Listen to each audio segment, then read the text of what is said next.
कल हमने आपको संयोजकता पढ़ाया था और संयोजकता के बारे में आप लोग मैंने सबसे पहले तो बात समझ लीजिए कि केमिस्ट्री का ये चौथा चैप्टर है। परमाणु संरचना बहुत बेजोड़ चैप्टर है और उसका आज सेकंड पार्ट हम लोग समझ रहे हैं। क्या पार्ट समझ रहे हैं? सेकंड पार्ट, और बहुत इंपॉर्टेंट है। अगर इसको आप समझ गए तो आपका केमिस्ट्री बहुत हद तक आपको समझ में आएगा, जिसमें आप लोग बहुत सारी बातों को पढ़ा था। जे थॉमसन ने गलती किया तो रदरफोर्ड आ गए, रदरफोर्ड ने गलती किया है ना तो नील्स बोर आ गया। अब नील्स बोर की गलती हो गई है तो ऑफबाउ आएंगे, है ना, क्योंकि उनके द्वारा जो परमाणु मॉडल बनाया गया था वह मात्र 18 तत्वों पर ही लागू हो रहा था, जिसकी वजह से अब कुछ रासायनिक शास्त्र में जो है से नए लोग आ रहे थे जो अपना अपना मॉडल दे रहे थे। इसी बीच में आपको नील्स बोर के बारे में बताया था कि इन्होंने जो है से इलेक्ट्रॉन के बारे में बताया कि इनका एक अपना कक्ष होता है, वृत्तीय पथ होता है जिसको कक्षा कहते हैं, है ना। कक्षाएं भी उप कक्षा में बटी होती हैं, SPDF, है ना। ये सब सारे चीजों को हमने बताया था। उसके बाद हमने कहा था कि अगर किसी तत्व के बाह्यतम कक्षा में जितना इलेक्ट्रॉन होगा वह उसका संयोजी इलेक्ट्रॉन कहलाएगा, और उसके संयोजी इलेक्ट्रॉन को अगर छोड़ देंगे तो बाकी सारे के सारे जो उनके है ना इलेक्ट्रॉन होंगे वह कोर इलेक्ट्रॉन कहे जाएंगे। ये सब बातें पढ़ लिया था आप लोगों ने। और संयोजकता के बारे में कहा था हमने कि जिसके भी बाह्यतम कक्षा में जितना इलेक्ट्रॉन होगा, अगर उसके बाह्यतम कक्षा में है ना 1 इलेक्ट्रॉन है, 2 इलेक्ट्रॉन है, 3 इलेक्ट्रॉन है या 4 इलेक्ट्रॉन है, ये सब क्या है तो ये सब जो है से विद्युत, ये सब जो है से धनात्मक में होंगे, क्योंकि इन लोगों में त्याग करने की प्रवृत्ति होगी। और जिनके बाह्यतम कक्षा में 5 होंगे, 6 होंगे, 7 होंगे, 8 होंगे, है ना, उनमें जो है से लेने की प्रवृत्ति होगी, है ना, तो उनका संयोजकता जो है से माइनस में चली जाएगी, है कि नहीं। ये बात आप लोगों को हमने बताया था। और एक बात का और चर्चा किया था कि जिसके भी बाह्यतम कक्षा में 1 इलेक्ट्रॉन, 2 इलेक्ट्रॉन या 3 इलेक्ट्रॉन है वो सब के सब क्या हो जाएंगे? धातु हो जाएंगे। जिनके भी बाह्यतम कक्षा में 4 हैं, 5 हैं, 6 हैं, 7 हैं, 8 हैं, तो ये सब लगभग क्या हो जाएंगे? अधातु हो जाएंगे। और इसमें हमने कहा था कि आप अगर सिलिकॉन की चर्चा कीजिएगा, है ना, सिलिकॉन की, तो इसके भी बाह्यतम कक्षा में है ना 4 इलेक्ट्रॉन है। इनके भी बाह्यतम कक्षा में कितने इलेक्ट्रॉन आ जाते हैं? 4। अगर आप गौर से इस बात को देखेंगे तो हमने आपको पीछे क्लास में देखिए पढ़ाया था कि देखिए सिलिकॉन यहाँ है तो 1s2 2s2 2p6 3s2 3p2। तीसरी कक्षा में 4 इलेक्ट्रॉन हो गए इनसे, पहली कक्षा में 2, दूसरी कक्षा में 8 और तीसरी कक्षा में 4 इलेक्ट्रॉन हो गए। तो इनके भी बाहरी कक्षा में 4 इलेक्ट्रॉन है, तो इस हिसाब से इनको भी अधातु हो जाना चाहिए था।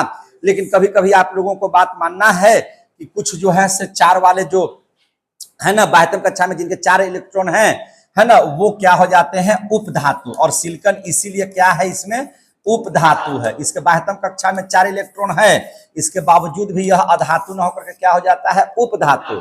बात समझ में आ गई ना? तो यहां तक की बात हमने आपको पढ़ाया था, समझे कि नहीं? और आप लोगों ने भी बहुत बढ़िया से पढ़ा भी था। तो हाइड्रोजन है, देखिए एक चीज और याद रखिए, अपवाद ई भी है।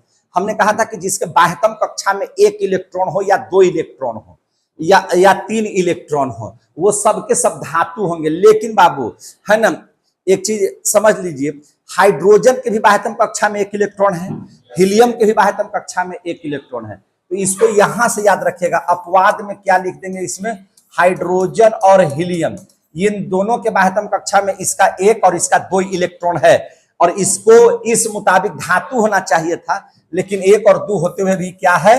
अधातु है। ये दोनों के दोनों क्या है? अधातु है। तो इसलिए इसको हमने क्या रखा? अपवाद में रखा है। इस बात को जानकारी आप लोग रखिएगा बढ़िया से दिमाग में। कि हाइड्रोजन का भी क्या है? हाइड्रोजन का जब इलेक्ट्रॉनिक विन्यास कीजिएगा तो 1s1, यानी कि इसके बाह्यतम कक्षा में 1 इलेक्ट्रॉन, तो इस हिसाब से तो इसको धातु हो जाना चाहिए था, है ना। लेकिन इसीलिए अपवाद में लिखे कि हाइड्रोजन और हीलियम 2 ऐसे हैं। ये तो आवारा है सब, है ना, हाइड्रोजन आवारा तत्व है ना, इसको कोई मतलब नहीं, सब नियमों के तोड़ ताड़ देता है कि नहीं?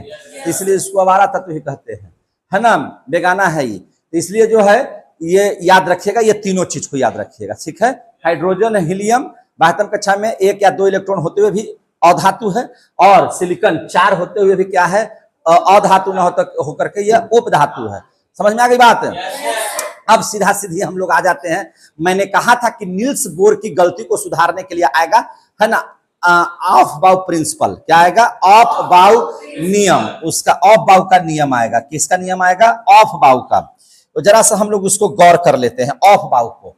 तो अब देखिए इसका नाम है ऑफ बाउ, ऑफ बाउ का नियम, और कुछ नहीं है। ऑफ बाउ का नियम आप लोग पढ़े हैं, भले आपको नमवा नहीं खाली पता था कि ऑफ बाउ का यही नियम है। उसने कहा कि हम ऐसा नियम देते हैं जो 118 को जो तत्व है उस सबका उसमें जो है से इलेक्ट्रॉनिक विन्यास होगा, लेकिन शर्त यही है कि हम बता रहे हैं उसी शर्त के आधार पर आप इलेक्ट्रॉनिक विन्यास कीजिएगा।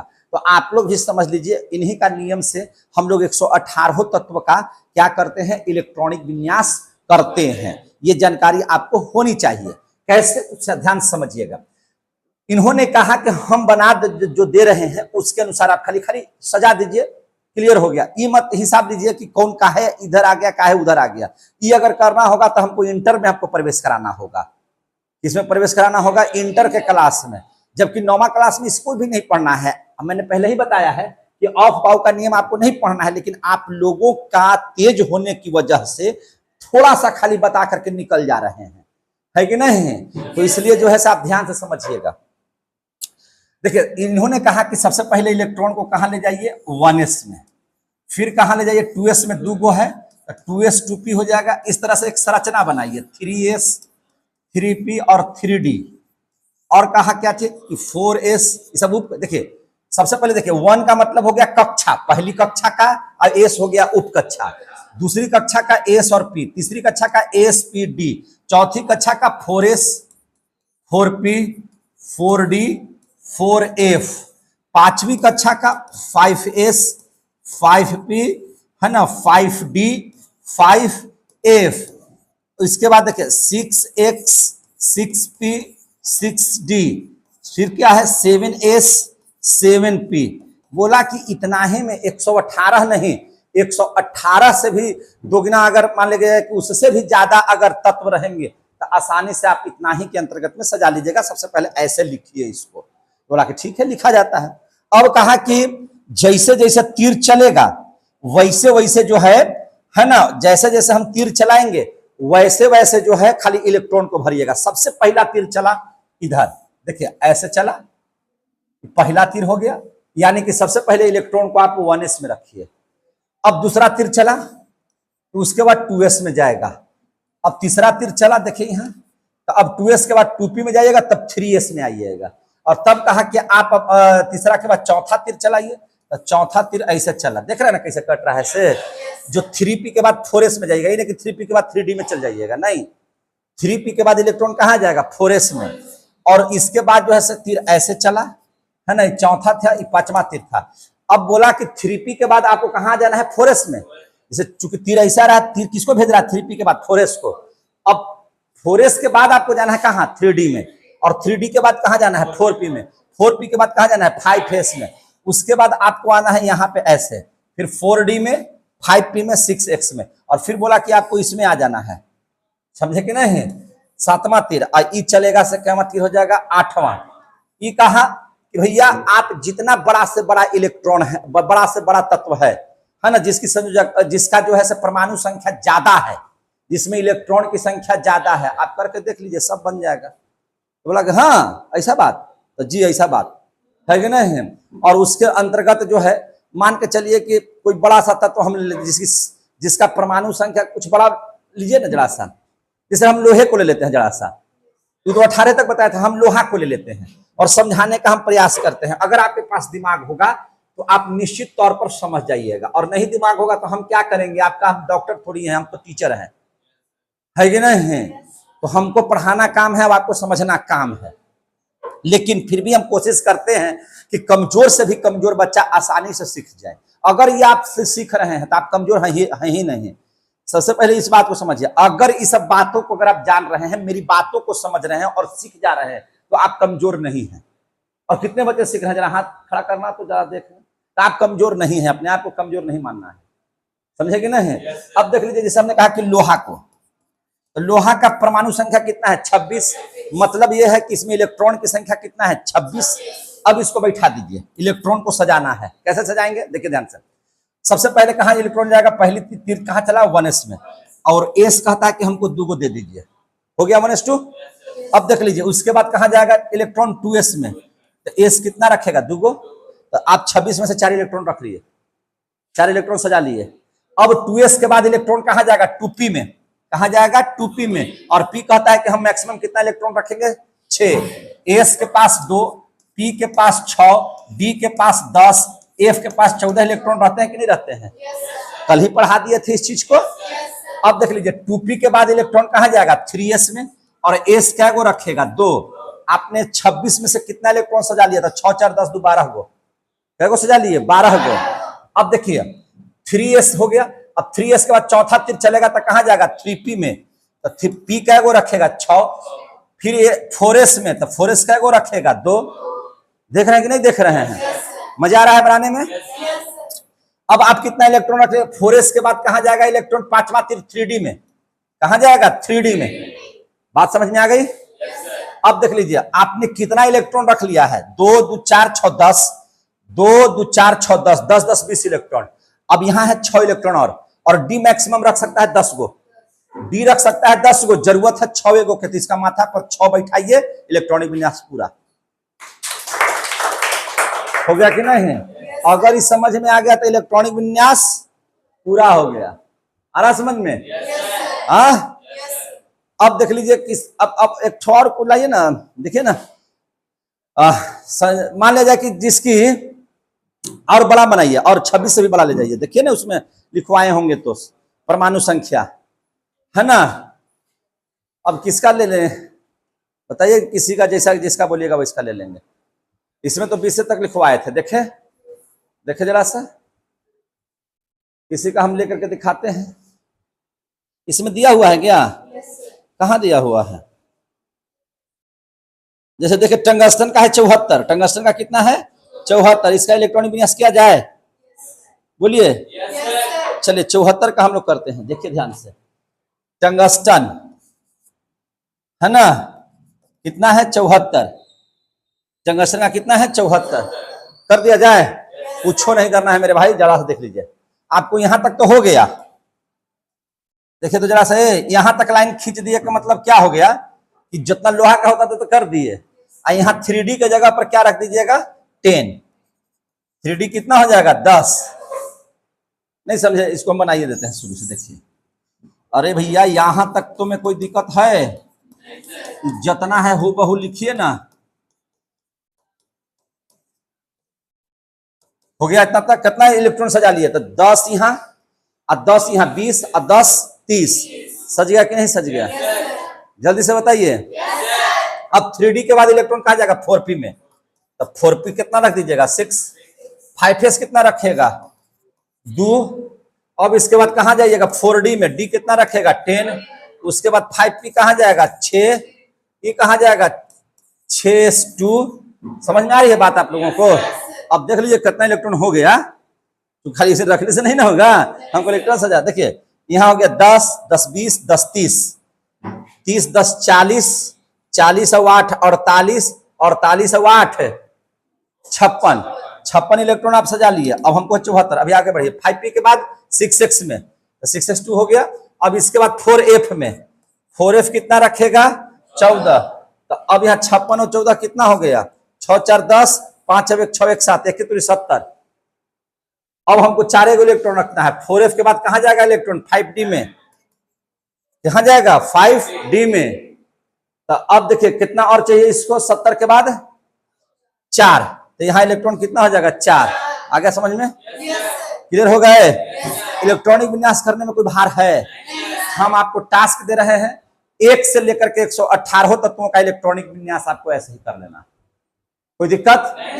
आप 1 से उठाइएगा, 118 तत्वों का कर लीजिएगा। देखिए इसमें एक चीज ध्यान रखिएगा, डी के पास एक प्रॉब्लम है। डी को ध्यान में रखिएगा। जहां आपको डी के माथे पर 9 लिखते से, यहाँ 10 और 6 आया ना, कहीं कहीं आपको 9 लिखना पड़ेगा।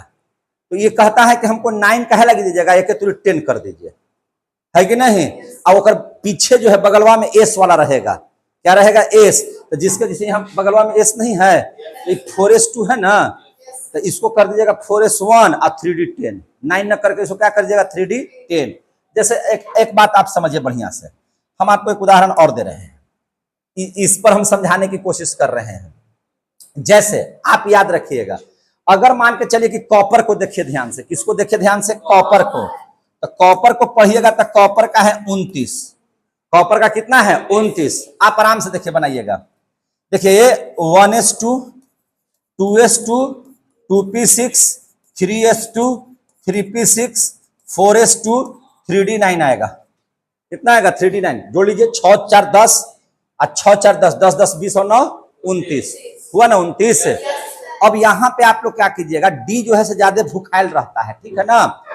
तो ये जो डी कहता है कि हमको 9 नहीं रखिए, जब 9 पर हम आए ना तो हमको सीधा क्या कर दीजिए 10, हमको सीधा क्या कर दीजिए 10, हमको सीधा क्या कर दीजिए 10, और इसको कर दीजिए कितना 1, इसको कितना कर दीजिए 1। अब मिला लीजिए 6 4 10 6 4 10 10 20 6 2 8 1 9 29 हो गया कि नहीं हो गया, आ गया समझ में। यही सिर्फ डी ही जो है आपको तंग करेगा। डी कहता है कि हमको 9 न रख करके डायरेक्ट कितना कर दीजिए 10, अब बगल वाले में से 1 घटा लीजिए, और अगला जो 30 आएगा तो यहाँ 4s2 हो जाएगा, हो गया 30। आगे समझ में, समझ में आ रही है कि नहीं बात है, समझ में आ रही है बात है। जैसे अगला में जिसका संयोजकता 30 है तो सेम लिखाएगा, और यहाँ हो जाएगा 4s2 3d10, समझे कि नहीं। अब आगे समझ में। और इस हिसाब से अगर आप सजाते हैं, इस हिसाब से सजाते हैं, देखिए 3D यहाँ पे एक और चीज कहता है कि जैसे देखिए यहाँ पे 5d4 है ना, तो ये कहेगा कि हमको 4, जैसे डी के पास 10 इलेक्ट्रॉन है, इसका आधा कितना होता है 5, तो ये कहता है कि हमको 5 कर दीजिए, और यहाँ जो है ना इसमें से 1 घटा दीजिए, इसमें से 1 क्या कर दीजिए घटा दीजिए। तो ये नियमावली आपको ध्यान में रखिएगा, आपको हम बताएंगे बढ़िया से। अभी आप लोग मोटा मोटी करने के लिए तो सीख गए कि नहीं सीख गए, अभी आप करने के लिए सीखे ना। अभी हम उसका में कुछ अपवाद होगा जो आपको बढ़िया से बता देंगे, अगर हम लोग लेके चलेंगे। देखिए ध्यान से, अगर आप लोग देखिएगा ध्यान से, तो आप लोग एक दो के इधर नजदीक वाला में ध्यान में रखिएगा, फिर दूर वाला के बताएंगे। जैसे देखिए कॉपर हो गया, पीबी हो गया, कॉपर हो गया, क्रोमियम हो गया, है ना, और सोना वगैरह का ये सब जो होगा तो वो थोड़ा सा आपको तकलीफ देगा। कैसे इसमें डी और डी में बताया कि इसको एक्स्ट्रा ले लेता है और उसमें से इस वाला घटा देता है, बोले कि नहीं बोले अभी, तो वो करना पड़ेगा। और इसका एक हम जब तत्वों का वर्गीकरण पढ़ाएंगे ना तो उसमें बढ़िया से पढ़ा देंगे, ठीक है। काहे ऐसा होता है, इसमें आपको इसे पढ़ना ही नहीं है, 9th क्लास में ऑफ प्रिंसिपल पढ़ना ही नहीं है, ठीक है ना। लेकिन फिर भी हमने सोचा कि आप इलेक्ट्रॉनिक विन्यास कर लीजिए, तो आप इतना तक कर लीजिएगा कि नहीं कर लीजिएगा। चलिए इस बात से आगे हम लोग बढ़ते हैं। अब जब आगे बढ़ते हैं तो यहां तक की बात आप लोग समझ गए। अब जरा सा एक पीरियोडिक टेबल देख लीजिए, क्या देख लीजिएगा पीरियोडिक टेबल, कैसे देख लीजिएगा, तो देखिए ध्यान से, हम जरा पीरियोडिक टेबल लाते हैं और उसको समझिए। अब एक चीज और ध्यान दीजिएगा, जिसके भी बाह्यतम कक्षा में जैसे ऑफ बाउ प्रिंसिपल के अनुसार अगर सबसे अंतिम में एस में गया ग्रुप, तो उसको आपको बोलना है एस ग्रुप का तत्व है। अब यहां पे समझ लीजिए एक बात, हम यहां पे पीरियोडिक टेबल निकाल रहे हैं, इसको समझिए ध्यान से, और अगर समझ गए तो बढ़िया बात है। देखिए यहां पे पीरियोडिक टेबल निकाल रहे हैं और इसको समझ लीजिए। यहां पे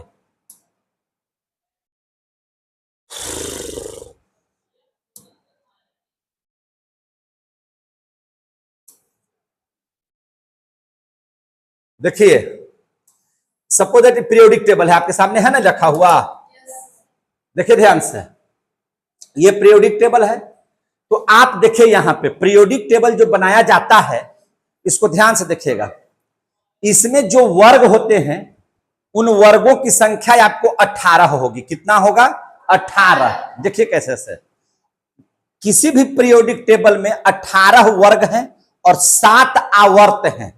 आवर्त बोलते हैं ऐसे वाले को और वर्ग बोलते हैं ऐसे वाले को। अब यहां से इस बात को समझिएगा, ध्यान से समझिएगा।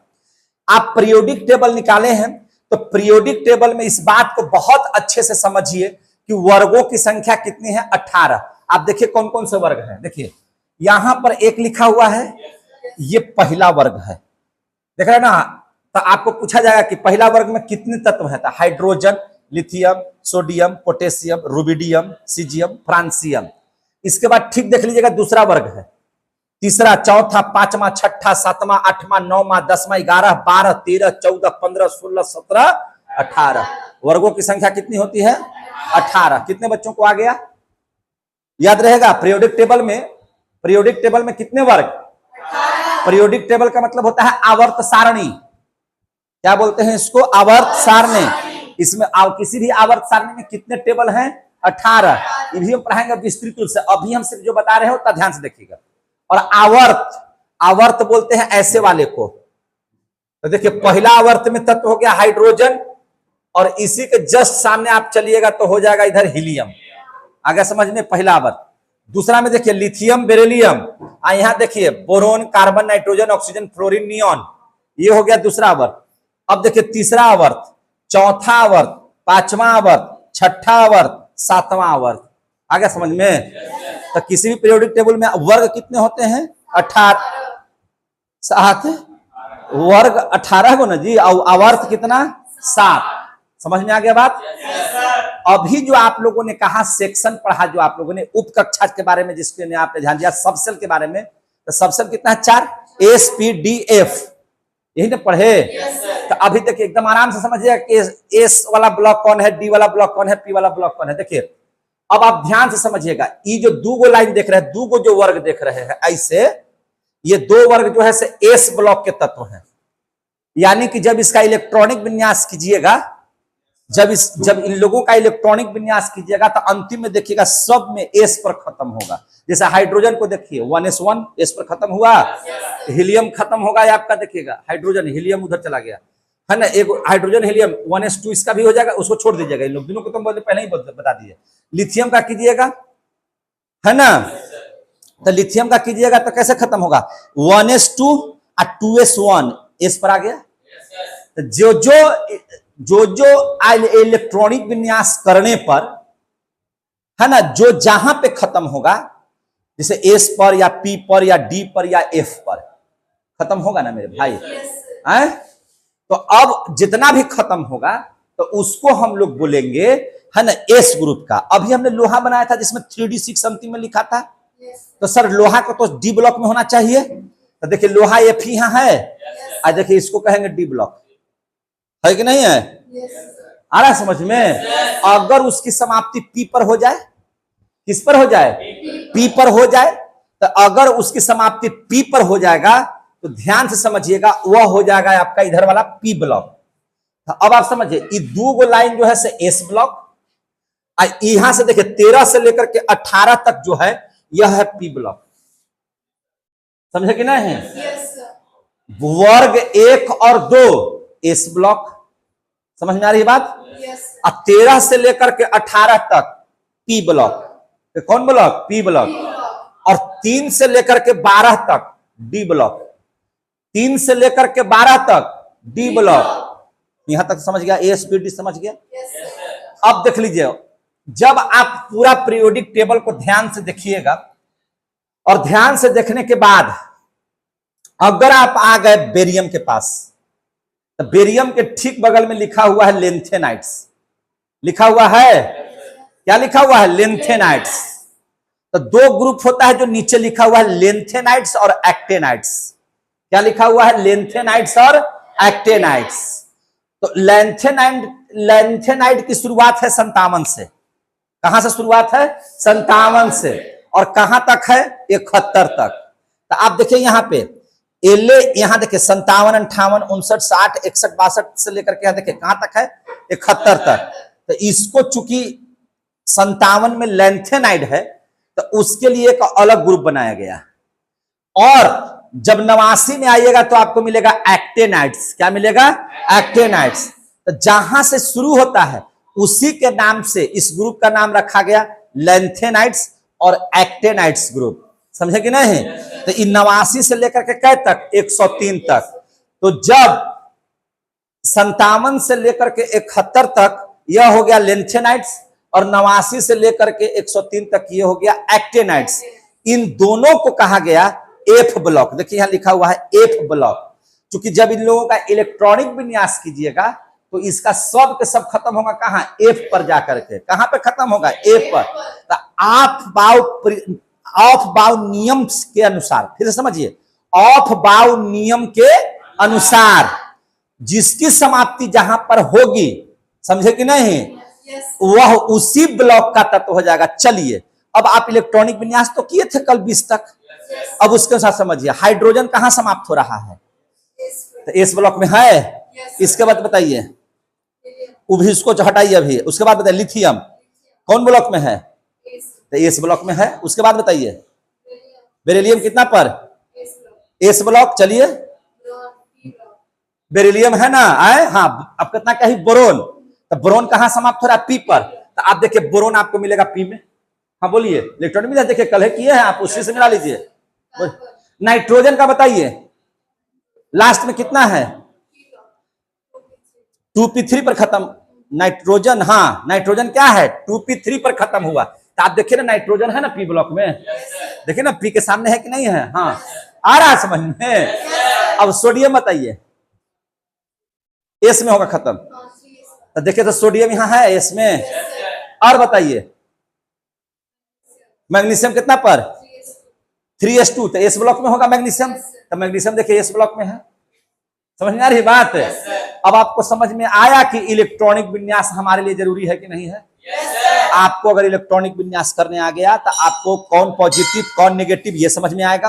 अगर आपको इलेक्ट्रॉनिक विन्यास करने आ गया तो आप समझ लीजिएगा किसकी संयोजकता कितनी। अगर आप कोई करने आ गया तो समझ में आ जाएगा कि कौन सा तत्व किस ब्लॉक का है। आगे समझ में? और यह बहुत जरूरी है। आप जब इसको इलेक्ट्रॉनिक विन्यास कीजिएगा तभी पता लगा सकते हैं कि कौन धातु है, कौन अधातु है और कौन उपधातु है। समझ में आ रही कि नहीं? 18 के 18 में देखिएगा ये सब के सब अक्रिय गैस है और सब का इलेक्ट्रॉनिक विन्यास कीजिएगा तो इसका हो जाएगा अंतिम में 0।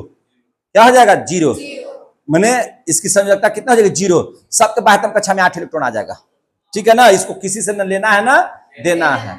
ये जल्दी से किसी से अभिक्रिया नहीं करते हैं क्योंकि लेने देने की जरूरत ही नहीं होता है कि नहीं? यानी कि बाह्यतम कक्षा में 8 इलेक्ट्रॉन है तो अष्टक तो ऑलरेडी है, तो इसमें क्या हो जाएगा? कुछ नहीं बचेगा, किसी से लेना देना नहीं रह जाएगा। समझ में आ गई बात? तो आपको यह समझ में आ रहा होगा कि आपको अब ध्यान में रखिएगा वर्ग 1 और 2 यह हो गया एस ब्लॉक। अब देखिएगा 13 से लेकर के 18 तक हो गया पी ब्लॉक और 3 से, चूंकि 1 और 2 बोले हैं तो यानी कि 3 से लेकर के शुरू करना है। अब 13 से पी ब्लॉक यानी कि 12 तक यह हो गया डी ब्लॉक। और जो लेंथेनाइट्स और एक्टिनाइट्स ग्रुप है यह हो गया आपका क्या चीज? F block. कौन सा ब्लॉक हो गया? F block. आ रहा है समझ में? समझे कि नहीं? अब देख लीजिए ध्यान से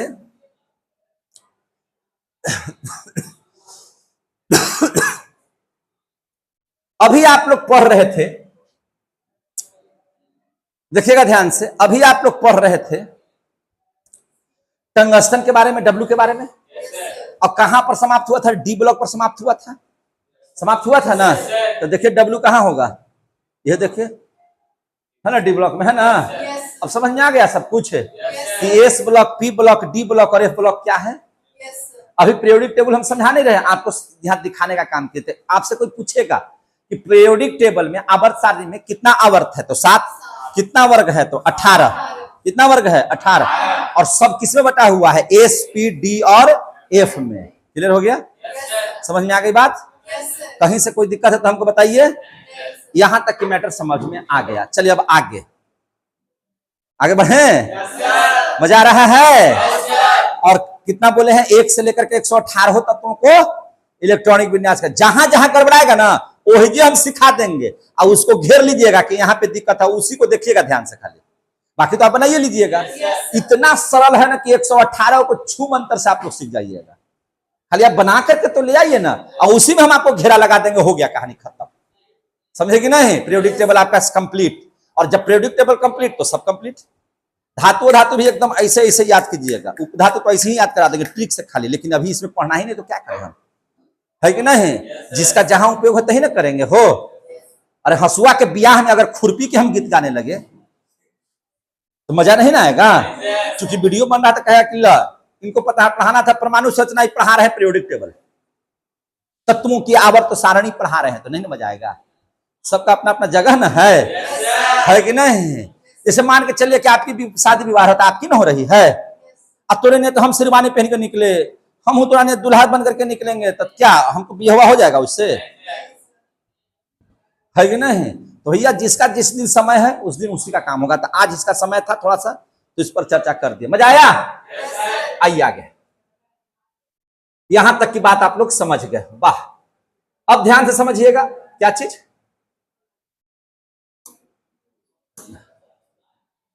अरे ऐसे है। और चलिए सब हो गया था, चलिए आगे। देखिए टंगस्टन डब्ल्यू पर खत्म, डी पर खत्म हुआ था ना, तो डी ब्लॉक। देखिए ईवी डी पर खत्म हुआ था, डी ब्लॉक। ईवी कॉपर का जगह डी ब्लॉक, अब ईवी होगा डी ब्लॉक। देख रहे हैं ना, जो जहां पर समाप्त होगा वही उसका ब्लॉक हो जाएगा। समझे कि नहीं? अब आगे देख लीजिए। अभी सजाने उजाने के लिए कुछ नहीं बताए हैं कि सर इसको सजाएंगे कैसे, अभी सब मत चिंता कीजिए, बाद में। अब यहां से देख लीजिए। अब आप पढ़ लीजिए परमाणु संख्या। क्या पढ़ लीजिए? परमाणु संख्या।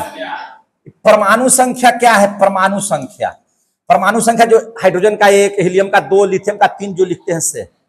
परमाणु संख्या जो होता है मेरे भाई, परमाणु संख्या को हम लोग जेड से सूचित करते हैं। कैसे सूचित करते हैं? जेड से। तो परमाणु संख्या क्या है? तो परमाणु संख्या जो है, प्रोटॉन की संख्या को ही परमाणु संख्या कहा जाता है। किसी भी तत्व के नाभिक में जितना प्रोटॉन की संख्या है उसी को हम लोग क्या कहते हैं? परमाणु संख्या। तो लिख दीजिए परमाणु संख्या क्या है ना। तो क्या लिखेगा? प्रोटॉन की संख्या को परमाणु संख्या कहते हैं। प्रोटॉन की संख्या को क्या कहते हैं? परमाणु संख्या। और ये आपको पता होना चाहिए, परमाणु संख्या कहते हैं। यानी कि अगर हम कहें कि परमाणु संख्या जो है सब प्रोटॉन की संख्या के बराबर है। अब प्रोटॉन की संख्या किसके बराबर है? तो इलेक्ट्रॉन की संख्या के बराबर है। बात समझ में आ रही है? यानी कि इस हिसाब से परमाणु संख्या जो हो गया, परमाणु संख्या जो हो गया मेरे भाई, तो यह किसके बराबर है? प्रोटॉन की संख्या का। अब प्रोटॉन की संख्या किसके बराबर है? इलेक्ट्रॉन की संख्या का। है कि नहीं बराबर? अरे भैया परमाणु विद्युतः उदासीन क्यों होते हैं? परमाणु विद्युतः उदासीन क्यों होते हैं? तो जितना उसमें इलेक्ट्रॉन माइनस उतना ही उसमें प्रोटॉन प्लस। जैसे किसी तत्व का जैसे लोहा का हम ले लीजिए, परमाणु संख्या 26 है, तो भैया इलेक्ट्रॉन 26 गो, भैया प्रोटॉन भी 26 गो। तो -26 और +26 इज इक्वल टू 0। तो हर तत्व में तो वही हो रहा है, हर तत्व में तो वही हो रहा है। तो जब जितना इलेक्ट्रॉन उतना प्रोटॉन, तो मिलकर के क्या हो जा रहा है? 0। तो परमाणु विद्युतः उदासीन। आ रहा समझ में? तो परमाणु संख्या को सूचित करते हैं जेड से, प्रोटॉन को सूचित करते हैं पी से, और इलेक्ट्रॉन को सूचित करते हैं ई से। तो जेड बराबर पी बराबर ई लिख दिए तो कोई गलती कर दिए क्या? ना। तो जितना परमाणु संख्या उतना ही प्रोटॉन की संख्या, उतना ही इलेक्ट्रॉन की संख्या।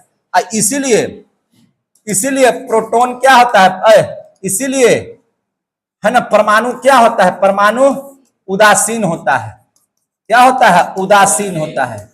आ गया समझ में? हो गया जी? यहां तक में कोई दिक्कत? हमने बताया था आप लोगों को इलेक्ट्रॉन का आविष्कार कैसे हुआ। जे थॉमसन ने किया और कैसे किया? कैथोड किरण से किया इलेक्ट्रॉन का। आपने पढ़ा कि गोल्डस्टीन ने किसका आविष्कार कर दिया?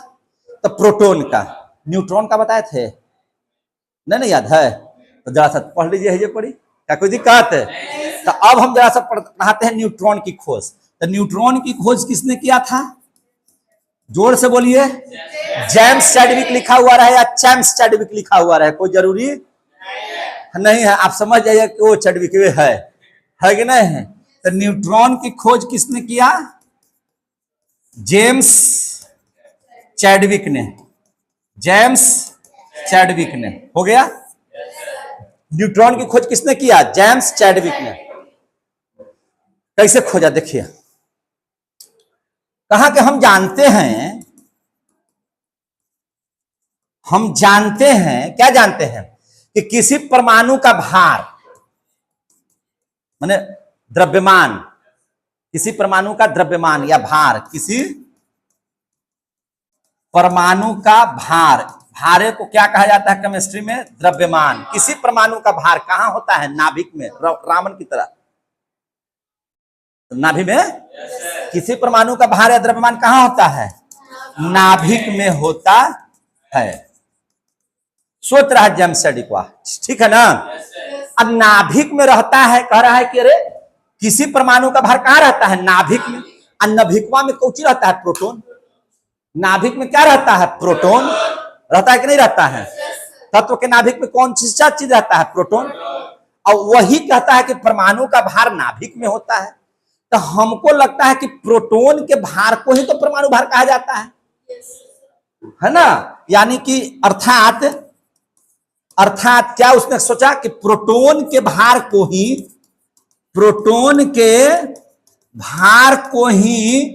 परमाणु भार कहेंगे, परमाणु भार कहते हैं।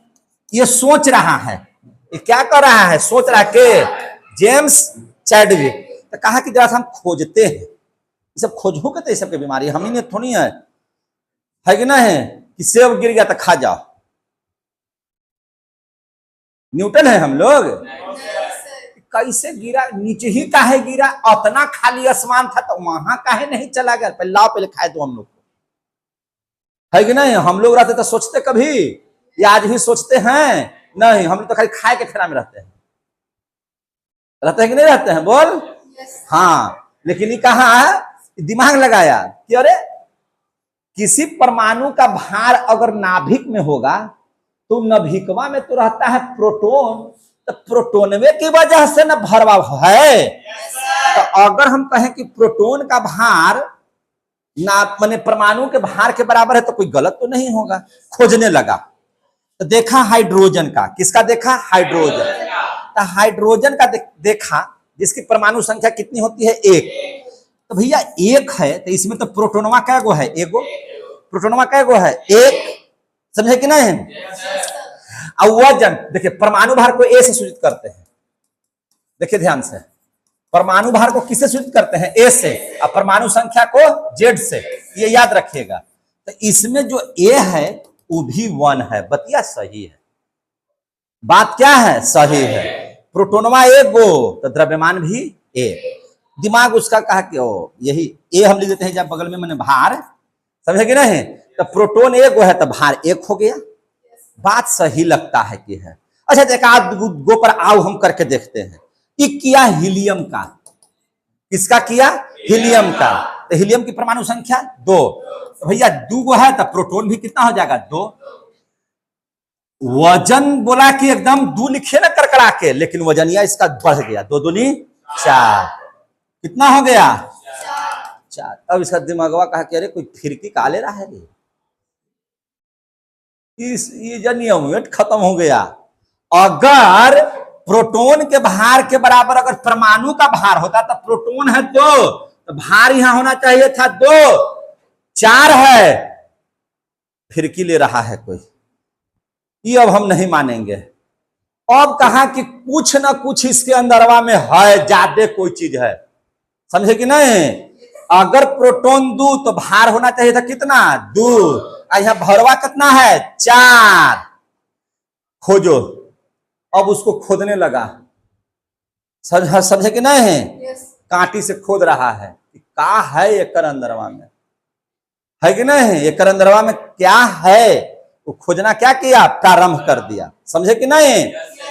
इसने कहा कि अरे तेरी के कुछ है इसमें, मामला कुछ फंस रहा है यार। मतलब यहां पर उसने अर्थ क्या निकाल लिया? मतलब नाभिक में प्रोटॉन के अलावा कोई और चीज है। प्रोटॉन के अलावा कोई और चीज है। आ गया समझ में? प्रोटॉन के अलावा कोई और चीज है। ध्यान से देखा जेम्स चैडविक ने, ध्यान से देखा तो देखा कि अरे वो तो उल्लू बैठा हुआ है। क्या है? कोई है यहां पर बैठा हुआ है। ध्यान से देखा तो नाभिक में न्यूट्रॉन बैठा हुआ है। आओ ना, हम ही बैठे हुए इससे। क्या बैठा हुआ है? न्यूट्रॉन। ध्यान से देखा नाभिक में क्या बैठा हुआ है? न्यूट्रॉन। क्या बैठा हुआ है? न्यूट्रॉन बैठा है। न्यूट्रॉन बैठा है जिस पर कोई आवेश नहीं है, जिस पर कोई आवेश नहीं है, कोई जीरो आवेश है, कोई चार्ज नहीं, ना प्लस ना माइनस, मतलब न्यूट्रल है, मतलब न्यूट्रल है। तो न्यूट्रल है, तो न्यूट्रल है तो इसका नाम रख दो न्यूट्रॉन। न्यूट्रल है तो इसका नाम क्या रख दो? न्यूट्रॉन। जेम्स चैडविक ने क्या खोज दिया? न्यूट्रॉन। आगे समझ में? कैसे? तो इसी लिखिएगा। ये तो बस समझाने के लिए बताए थे बौरहवा। ये तो हम आपको समझाने के लिए बताए ना जी, इतना दिमाग ना लगाए। अब देखिए इसने क्या किया, न्यूट्रॉन की खोज को ध्यान से समझिए। समझ में आ रही है बात? अल्फा किरण लिया ये, क्या लिया ये जेम्स चैडविक? अल्फा किरण। क्या लिया? अल्फा किरण। अब बेरिलियम के पत्थर पर, बेरिलियम के धातु कहिए, है ना, बेरिलियम का धातु या इसी को क्या कहिए? पत्थर। बेरिलियम का धातु या पत्थर, और पत्थर पर प्रहार किया। क्या चीज से? अल्फा कण से, अल्फा किरण से पत्थर पर क्या किया? प्रहार किया। क्या किया? प्रहार किया, है ना। जिसके बाद उसे कुछ उदासीन कण, कैसा कण? उदासीन कण, मतलब न्यूट्रल कण, है ना, दिखाई दिया, दिखाई दिया। न्यूट्रल होने की वजह से, न्यूट्रल होने की वजह से उसे न्यूट्रॉन कहा, और इस प्रकार से न्यूट्रॉन की खोज हो गई। इलेक्ट्रॉन, प्रोटॉन, न्यूट्रॉन पढ़ लिए? पढ़ेगी ना पढ़े, सही सही जवाब दे जाएगा। कोई दिक्कत? आगे बढ़े? यहां तक समझ में आ गया? अब ध्यान से समझिएगा, बहुत अच्छे से समझिएगा। कैसे समझिएगा बाबू? थोड़ा तुलना कर देते हैं। क्या कर देते हैं? तुलना। एक तरफ कल लिख देते हैं, समझिए ध्यान से। एक जगह सबको समझी करते हैं, कैसे कैसे क्या क्या चीज इलेक्ट्रॉन, प्रोटॉन, न्यूट्रॉन में समझे। ये है क्या चीज? इलेक्ट्रॉन। इसके बगल में क्या बना देते हैं? प्रोटॉन। और इसके बगल में क्या खींच दे रहे हैं? न्यूट्रॉन। कोई दिक्कत मेरे भाई? Electron, proton, neutron. संकेत पहले लिखिए। ए इलेक्ट्रॉन को ई, प्रोटॉन को पी, न्यूट्रॉन को एन। एक लाइन खत्म। कोई दिक्कत है? उसके बाद देख लीजिए आवेश। अगर आवेश की मोटा मोटी चर्चा करें तो इलेक्ट्रॉन निगेटिव, ई पॉजिटिव, और कोई आवेश नहीं, मतलब जीरो, मतलब जीरो, है ना। अब इसको किरण में नाम देते हैं। क्या चीज में नाम देते हैं? किरण में। तो कैथोड किरण है ये। इलेक्ट्रॉन कैसा किरण है? कैथोड। आई कैसा किरण है? एनोड। देखिए एनोड किरण है। इसी किरण को कहते हैं कैनाल किरण। कैनाल काहे कहते हैं? तो आपको नहीं याद? पढ़ाए थे तो नहीं याद है?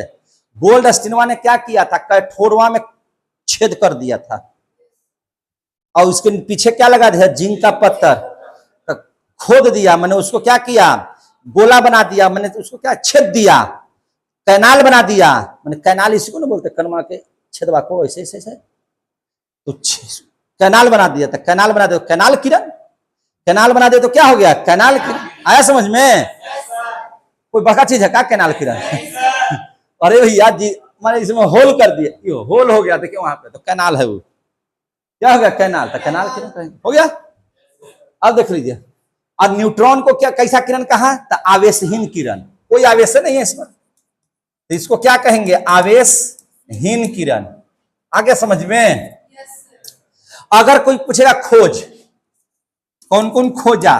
तो इलेक्ट्रॉन की खोज जे थॉमसन, इसको गोल्ड अस्टीन, इसको जेम्स चैडविक। एक जगह समरी कर दे रहे हैं, जैसे सब मिल जाएगा। कोई दिक्कत है? देखिए अब हम लोग देख लेते हैं। पहले तो आवेश देखे थे, अब निरपेक्ष आवेश। निरपेक्ष का मतलब होता है शुद्ध। निरपेक्ष का मतलब क्या होता है? शुद्ध, एकदम पूरे पूरे।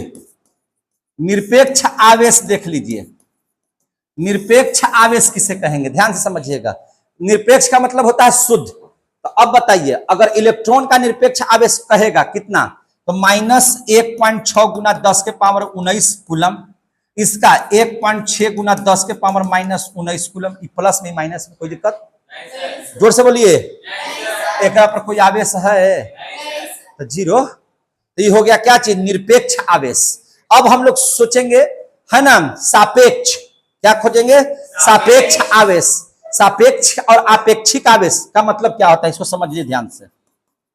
सापेक्षिक आवेश या इसी को कहते हैं आपेक्षिक आवेश। देखिए, सापेक्षिक का मतलब या आपेक्षिक का मतलब किसी से तुलना, निरपेक्ष का मतलब शुद्ध, लेकिन आपेक्षिक का मतलब क्या होता है? किसी से तुलना। समझे कि नहीं? मतलब किससे तुलना करना है, तो ध्यान दीजिएगा। तो तुलना आपको जो करना होगा वो इसका तुलना करना है हाइड्रोजन से। किससे करना है? हाइड्रोजन से। समझे कि नहीं बात को? यह तुलना किससे होगा? हाइड्रोजन से।